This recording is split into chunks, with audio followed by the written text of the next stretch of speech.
Ninth biology chapter number 4, topic passage of molecules into and out of the cells.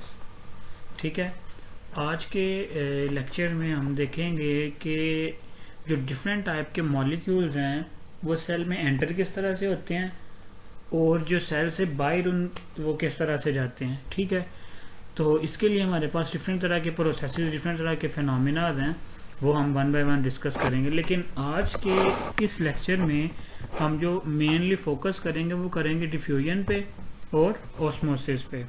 ठीक है, passage of molecules into and out of cells. We know that cell membrane act as barrier to most but not all molecules.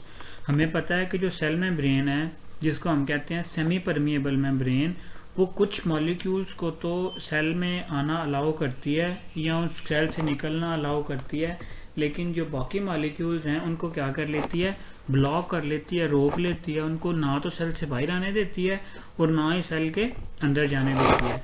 इसी वजह से हम cell membrane को क्या कहते हैं, semi permeable membrane. That is why cell membrane are called as semi permeable membranes. Cell membrane maintain equilibrium inside cell as well as outside by exchanging matter with cell's environment according to need। अब ये बात बहुत important है कि जो cell membrane है वो equilibrium कायम रखती है। ठीक है, एक तवाज़ुन रखती है सेल में, किस तरह से उसे जो चीज़ इन्वायरमेंट से चाहिए होती है वो ले लेती है, और जो सेल में चीज़ एक्स्ट्रा होती है, जो सेल की ज़रूरत की नहीं होती, उसे क्या कर देती है, बाहर निकाल देती है।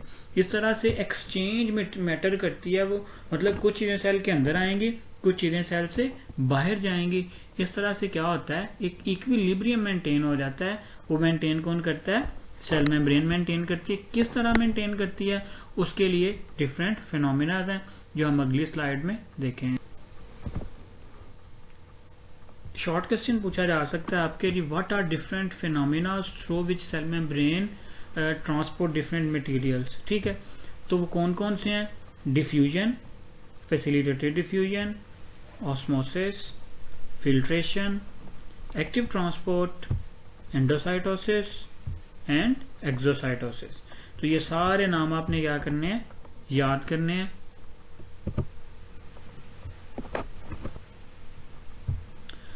अब जो मेन टॉपिक है आज का हमारा, उस पर फोकस करते हैं। ठीक है, वो क्या है हमारे पास, डिफ्यूजन। डिफ्यूजन की definition, diffusion is the movement of molecules from an area of higher concentration to the area of lower concentration. Diffusion क्या है, मॉलिक्यूल्स की बेसिकली क्या है, मूवमेंट है। कहाँ से कहाँ, from an area of higher concentration, जहाँ पे वो ज़्यादा होंगे वहाँ से किस तरफ, to the area of lower concentration. अब ये देखें जी, आपके पास ये डायग्राम आपको नज़र आ रहा होगा। फॉर एग्जांपल ये जो आपको ब्लू में ये नज़र आ रहे हैं, ये कह सकते हैं आप शुगर मॉलिक्यूल्स हैं। ठीक है, अब यहाँ पे ये शुगर मॉलिक्यूल्स क्या हैं, बहुत ज़्यादा हैं। ये कोई मेम्ब्रेन है और यहाँ पे शुगर मॉलिक्यूल्स क्या हैं, कम है। तो ये क्या करेंगे, ये जो शुगर मॉलिक्यूल्स हैं मूव करेंगे from the area of higher concentration. यहाँ पे इनकी कंसंट्रेशन क्या है, बहुत ज़्यादा है। यहाँ से ये मूव करेंगे किस तरफ, to the area of lower concentration, जहाँ पे इसकी कंसंट्रेशन क्या है, कम है। ठीक है, ये नेक्स्ट डायग्राम में यहाँ पे आपको बिल्कुल क्लियर हो जाएगा। तो एक टाइम आएगा कि फिर इनकी मूवमेंट क्या हो जाएगी, बिल्कुल दोनों साइड पे इक्विलिब्रियम में ये आ जाएंगे। ठीक है, इनकी इक्वल प्रोपोर्शन हो जाएगा। तो डिफ्यूजन बेसिकली क्या है, diffusion is the movement of molecules from the area of higher concentration to the area of lower concentration. ठीक है, इसको हम कहते हैं अलोंग द कंसंट्रेशन ग्रेडियंट। अब दो टर्म्स यूजुअली यूज होती हैं, हम कहते हैं along the concentration gradient and against the concentration gradient. जब अलोंग द कंसंट्रेशन ग्रेडियंट कहेंगे तो इसका मतलब होगा कि from higher concentration to lower concentration, और जब हम कहेंगे अगेंस्ट द कंसंट्रेशन ग्रेडियंट तो फिर उसका क्या मतलब होगा, from the lower concentration toward the higher concentration. Explanation of diffusion. The molecules of any substance are in motion when that substance is above 0 degree Kelvin or minus 273 degree centigrade. जब भी कोई भी मॉलिक्यूल है किसी solution में, ठीक है, कोई भी सब्सटेंस है, उसमें जो सब्सटेंस के मॉलिक्यूल्स होते हैं वो मूव कर रहे होते हैं जब उनका टेम्परेचर 0 डिग्री से क्या होता है, ज़्यादा होता है। ठीक है, 0 डिग्री से जब टेम्परेचर ज़्यादा होगा तो वो चाहे सॉलिड हो, लिक्विड हो, गैस हो, उस सब्सटेंस के जो मॉलिक्यूल्स होंगे वो क्या कर रहे होंगे, मूव कर रहे होंगे। ठीक है, अब वो किस तरह से मूवमेंट होती है उनकी, in a substance majority of molecules move from higher to lower concentration. मतलब जो ज़्यादातर मॉलिक्यूल्स होते हैं वो हायर कंसंट्रेशन से लोअर कंसंट्रेशन की तरफ मूव करते हैं, जिसको हमने क्या कहा था, अलोंग द कंसंट्रेशन ग्रेडियंट। लेकिन although there are some molecules that move from low to high, कुछ ऐसे मॉलिक्यूल्स भी हैं जो लो कंसंट्रेशन से हाई की तरफ भी मूव करते हैं, वो भी हम आगे डिस्कस करेंगे। ठीक है, लेकिन जो ओवरऑल मूवमेंट होती है वो क्या होती है, from high to low concentration. Eventually, the molecules reach a state of equilibrium where they are distributed equally throughout the area. क्या होता है कि जो आपके पास मॉलिक्यूल्स हैं वो हायर कंसंट्रेशन से लोअर कंसंट्रेशन की तरफ मूव करते जाते हैं। अब अगला सवाल ये होना चाहिए कि कब तक मूव करते रहेंगे, तो उसका आंसर ये है कि जब तक उनकी इक्विलिब्रियम की स्टेट नहीं आ जाएगी, अब वो इक्वली डिस्ट्रीब्यूट नहीं हो जाएंगे, तब तक वो क्या करते रहेंगे, हायर कंसंट्रेशन से लोअर कंसंट्रेशन की तरफ क्या करते रहेंगे, मूव करते रहेंगे। अब यहाँ पे देखें आप, ये स्टेट ऑफ इक्विलिब्रियम को यहाँ पे शो किया गया है कि यहाँ पे देखें जी, ये मॉलिक्यूल्स यहाँ पे आप कह सकते हैं शुगर मॉलिक्यूल्स बहुत ज़्यादा थे। क्या हुआ जी, इन्होंने लोअर कंसंट्रेशन से हायर कंसंट्रेशन की तरफ मूव किया, इसका क्या हुआ, डिफ्यूजन हुआ।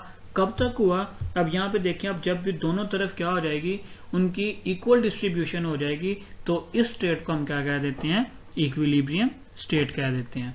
तो डिफ्यूजन कब तक होता है, जब तक इक्विलिब्रियम स्टेट कायम ना हो जाए। एप्लीकेशंस ऑफ डिफ्यूजन, अलग से आपसे शॉर्ट क्वेश्चन पूछा जा सकता है। ठीक है, diffusion is one principal method of movement of substance within cell as well as across the cell membrane. मतलब कि अगर विद इन द सेल में भी कुछ सब्सटेंस ने एक जगह से दूसरी जगह जो है मूव करना है, तो उसमें भी क्या डिफ्यूजन वहाँ पे डिफ्यूजन का प्रोसेस यूज़ होता है। यहाँ जो सेल में ब्रेन के अक्रॉस जब डिफरेंट मॉलिक्यूल्स की मूवमेंट होनी है, तो उसमें भी जो बेसिक प्रोसेस यूज़ होता है मोस्टली, वो कौन सा होता है, डिफ्यूजन होता है।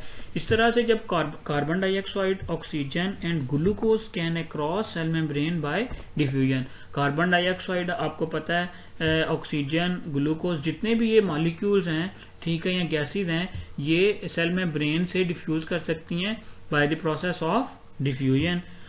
Gas exchange in gills specific structures हैं जो मोस्टली फिशेस में प्रेजेंट होते हैं, and lungs across by this process. मतलब कि अब अगर ह्यूमन लंग्स में गैसेस का एक्सचेंज होता है तो वो किस प्रोसेस के जरिए होता है, डिफ्यूजन का होता है। ठीक है, क्योंकि अगर देखें हमारे जो लंग्स में अगर कार्बन डाइऑक्साइड की तादाद ज़्यादा हो जाएगी, मिकदार ज़्यादा हो जाएगी, तो वहाँ से क्या कर जाएगी, डिफ्यूज़ कर जाएगी बाहर की तरफ। ठीक है, इसी तरह से ऑक्सीजन का प्रोसेस भी बिल्कुल इसी तरह से होता है। Movement of glucose molecules from small intestine lumen into the blood capillaries of villi is another example of diffusion। अब ये इम्पोर्टेंट प्रोसेस है, जब फॉर एग्जांपल आपने कोई फूड खाई, वो फूड डाइजेस्ट हुई, उससे जो ग्लूकोज मॉलिक्यूल्स हैं वो स्मॉल इंटेस्टाइन के ल्यूमेन से ब्लड कैपिलरीज में जो मूव होते हैं, वो भी किस प्रोसेस के जरिए होते हैं, through the process of diffusion. Villi basically आपके पास प्रोजेक्शन होती है, स्मॉल फिंगर लाइक प्रोजेक्शन, जो सरफेस एरिया को इन्हेंस करने के लिए क्या हो रही होती हैं, वहाँ पे यूज हो रही होती हैं।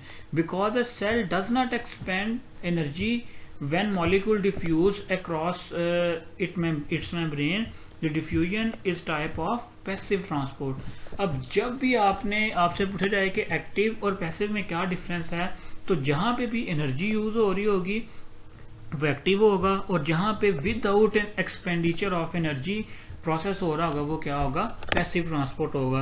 तो डिफ्यूजन आपके पास क्या है, एक पैसिव ट्रांसपोर्ट का प्रोसेस है। डिफ्यूजन की ये एक टाइप है जिसे हम कह देते हैं फैसिलिटेटेड डिफ्यूजन। नाम से जाहिर हो रहा है कि इसमें कोई ना कोई चीज़ डिफ्यूजन के लिए क्या कर रही है, फैसिलिटेट कर रही है। ठीक है, मदद कर रही है, और वो जो मदद कर रही है वो कौन है, वो है ट्रांसपोर्ट प्रोटीन्स। डेफिनेशन इसकी ये है जी, when a transport protein move a substance from higher to lower concentration the process is called as facilitated diffusion. ठीक है, यहाँ पे डायग्राम में देखें कि ये फॉर एग्जांपल आपके पास कोई प्रोटीन चैनल है। ठीक है, अब ये खुद ब खुद जो मॉलिक्यूल्स हैं वो इधर डिफ्यूज़ नहीं हो सकते दूसरी साइड पे, जब तक क्या है इनके लिए कोई ना कोई प्रोटीन चैनल रिक्वायर्ड होता है या कोई कैरियर प्रोटीन होती है जो क्या करती है, इनको एक जगह से हायर कंसंट्रेशन से लोअर कंसंट्रेशन की तरफ क्या करवाती है, मूव करवाती है। तो इसमें ये जो आपके पास ट्रांसपोर्ट प्रोटीन या कैरियर प्रोटीन्स हैं, ये क्या कर रही हैं, फैसिलिटेट कर रही हैं डिफ्यूजन के प्रोसेस को। इसलिए इस प्रोसेस को हम क्या कह देते हैं, फैसिलिटेटेड डिफ्यूजन कह देते हैं। द रेट ऑफ, या एमसीक्यू के हवाले से ये बात आपसे पूछी जा सकती है, the rate of facilitated diffusion is higher than simple diffusion, कि जो फैसिलिटेटेड डिफ्यूजन का रेट है वो क्या होता है, ज़्यादा होता है as compare to simple diffusion. ठीक है, तो पहले आपसे डिफ्यूजन का शॉर्ट क्वेश्चन अलग से पूछा जा सकता है, फैसिलिटेटेड डिफ्यूजन का शॉर्ट क्वेश्चन आपसे अलग से पूछा जा सकता है, या दोनों का डिफरेंस भी पूछा जा सकता है, differentiate between diffusion and facilitated diffusion. Many molecules do not diffuse freely across cell membrane because of their size or charge. अब हमें फैसिलिटेटेड डिफ्यूजन की ज़रूरत क्यों पेश आती है, ये यहाँ पे एक्सप्लेन किया गया है कि कुछ मॉलिक्यूल्स ऐसे होते हैं या तो उनका साइज़ का कुछ डिफरेंस होता है या उन पे कोई चार्ज होता है जिस वजह से वो फ्रीली मूव नहीं कर सकते, तो फिर उनको मूव करवाने के लिए क्या होता है, such molecules are taken into और out of this cell with the help of transport protein present in the cell membrane. तो फिर क्या होता है, सेल मेम्ब्रेन में जो प्रोटीन्स, डिफरेंट कैरियर प्रोटीन्स या ट्रांसपोर्ट प्रोटीन्स होती हैं, वो उन मॉलिक्यूल्स को एक जगह से दूसरी जगह क्या करवा देती हैं, मूव करवा देती हैं। Facilitated diffusion is also a type of passive transport, क्योंकि यहाँ पे भी किसी किस्म की कोई एनर्जी इस्तेमाल नहीं हो रही, इस वजह से हम इस ट्रांसपोर्ट को भी क्या कहते हैं, पैसिव ट्रांसपोर्ट। ठीक है,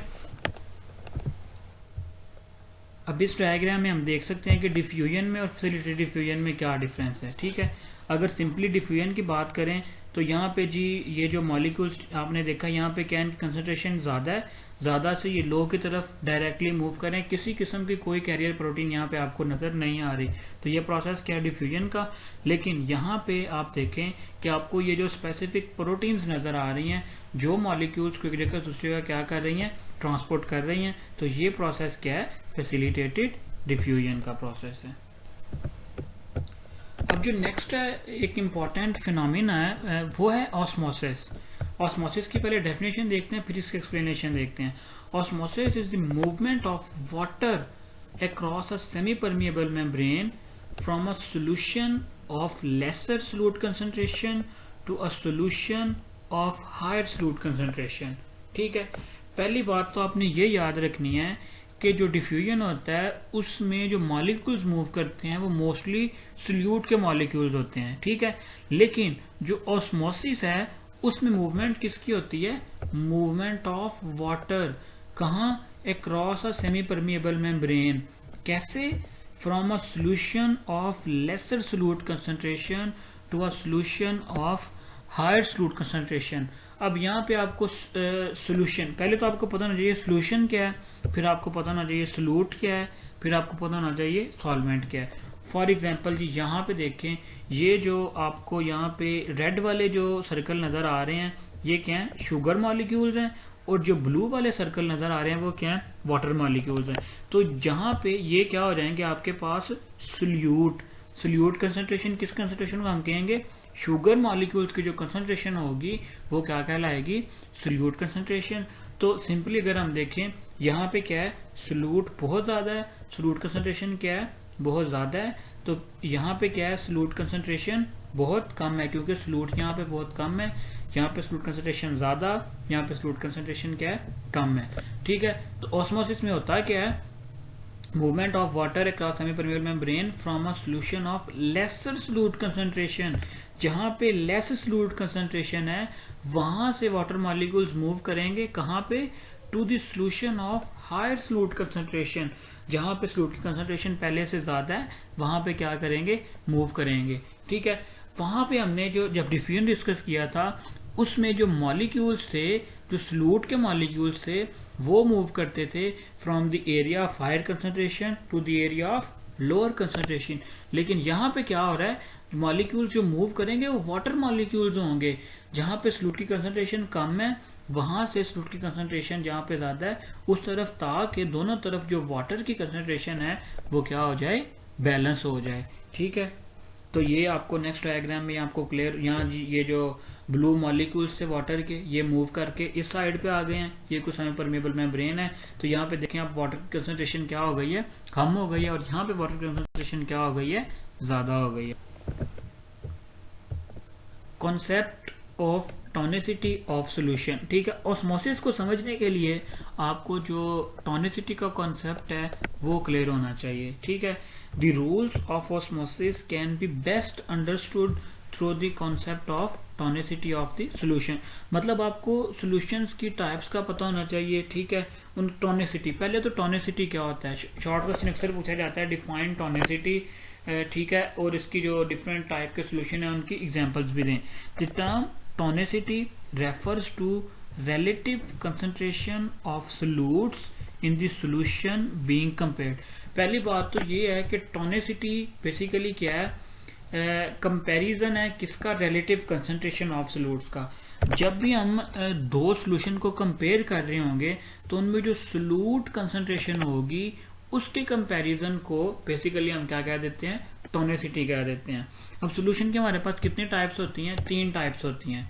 पेपर में ये भी शॉर्ट क्वेश्चन पूछा जाता है, differentiate between hypertonic solution and hypotonic solution, या differentiate between isotonic solution and hypotonic solution. इस तरह से किसी भी तरह से आपसे ये शॉर्ट क्वेश्चन पूछा जा सकता है।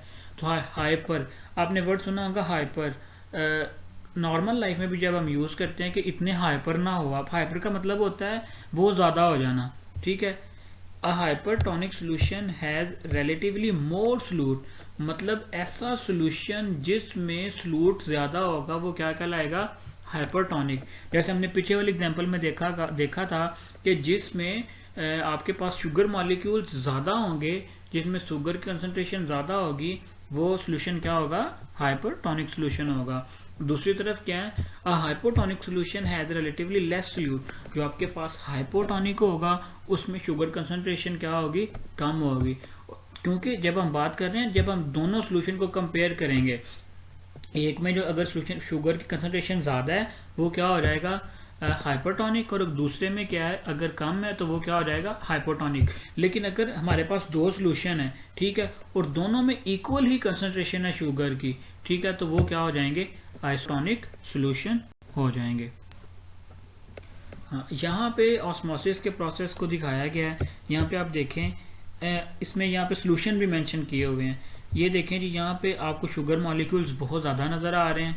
ठीक है, तो क्या ये कौन सा सोल्यूशन हो गया, फॉर एग्जांपल इन दो सोल्यूशन का हम कंपैरिजन कर रहे हैं, तो यहाँ पे शुगर मॉलिक्यूल्स बहुत ज़्यादा हैं, सोल्यूट कंसंट्रेशन बहुत ज़्यादा है, तो ये कौन सा सोल्यूशन है, हाइपरटोनिक सोल्यूशन है। ठीक है, और दूसरी तरफ आपके पास सोल्यूट कंसंट्रेशन बहुत कम है, तो वो कौन सा आ जाएगा सोल्यूशन, आपके पास हाइपोटोनिक सोल्यूशन हो जाएगा। ऑस्मोसिस में हमने क्या देखा था कि वाटर मॉलिक्यूल्स जो हैं वो मूव करते हैं from the lower solute concentration to the higher solute concentration. ठीक है, यहाँ पे water molecules move from dilute to concentration solution. अब यहाँ पे आपने ये भी बात रखनी है, याद रखनी है कि जो हाइपरटोनिक सोल्यूशन है उसको कंसंट्रेटेड भी कहा जाता है, क्योंकि इसमें कंसंट्रेशन क्या है, ज़्यादा है। और दूसरी तरफ आपके पास जो हाइपोटोनिक सोल्यूशन है उसको डाइल्यूट सोल्यूशन भी कहा जाता है, क्योंकि उसमें वाटर मॉलिक्यूल्स की तादाद क्या होती है, ज़्यादा होती है। ठीक है, इस तरह से ऑस्मोसिस का प्रोसेस हुआ। यहाँ से जो वाटर मॉलिक्यूल्स हैं वो क्या करते गए, from the area of lower concentration to the area of higher concentration की तरफ क्या करते गए, मूव करते गए। ठीक है, तो नेक्स्ट स्लाइड में हम इनका डिफरेंस भी देख लेते हैं। ठीक, पेपर में आपसे ये भी शॉर्ट क्वेश्चन पूछा जा सकता है कि डिफ्यूजन में और ऑस्मोसिस में क्या डिफरेंस है। ये कॉन्सेप्ट आपको पता होना चाहिए कि डिफ्यूजन में क्या होता है, solute molecules move from higher to lower concentration, कि जो सोल्यूट होता है, जब से हम ये लेक्चर डिस्कस कर रहे हैं, मैं आपको एग्जांपल दे रहा हूँ शुगर मॉलिक्यूल्स की, तो उसमें क्या होगा, शुगर मॉलिक्यूल्स मूव करेंगे एक जगह से दूसरी जगह, और वो जगह कौन सी होगी, from the area of higher concentration to the area of lower concentration. मतलब जहाँ पे शुगर मॉलिक्यूल कंसंट्रेशन ज़्यादा होगी वहाँ से जहाँ पे इनकी मॉलिक्यूल कंसंट्रेशन कम है उस तरफ क्या करेंगे, मूव करेंगे। लेकिन जो ऑस्मोसिस होगा उसमें सॉल्वेंट मोस्टली क्या होता है, वाटर होता है। Molecules move from low to high concentration, ठीक है। अब यहाँ पे क्या है, यहाँ पे मूव किए हैं ये जो आपको रेड सर्कल नज़र आ रहे हैं, लेकिन यहाँ पे क्या है, जो वाटर मॉलिक्यूल्स हैं जो आपको ब्लू में नज़र आ रहे हैं वो क्या करेंगे, वो मूव करेंगे कहाँ से कहाँ, from the lower concentration to the higher concentration. यहाँ पे आपको ये बात बिल्कुल क्लियर हो जानी चाहिए। तो बेसिकली डिफरेंस क्या हुआ डिफ्यूजन में और ऑस्मोसिस में। डिफ्यूजन में जो मॉलिक्यूल्स मूव करते हैं वो करते हैं सॉल्यूट के मॉलिक्यूल्स मूव करते हैं, कहाँ से कहाँ मूव करते हैं, from the area of higher concentration to the area of lower concentration. लेकिन जो आपके पास ऑस्मोसिस का प्रोसेस है उसमें सॉल्यूट के मॉलिक्यूल्स मूव नहीं करते, उसमें ये जो आपके पास सॉल्वेंट के मॉलिक्यूल्स होते हैं, यूजुअली जो वाटर होता है वो मूव करता है कहाँ से कहाँ, from the area of lower concentration to the area of higher concentration. तो इसका डिफरेंस भी आपने बहुत अच्छे से याद रखना है।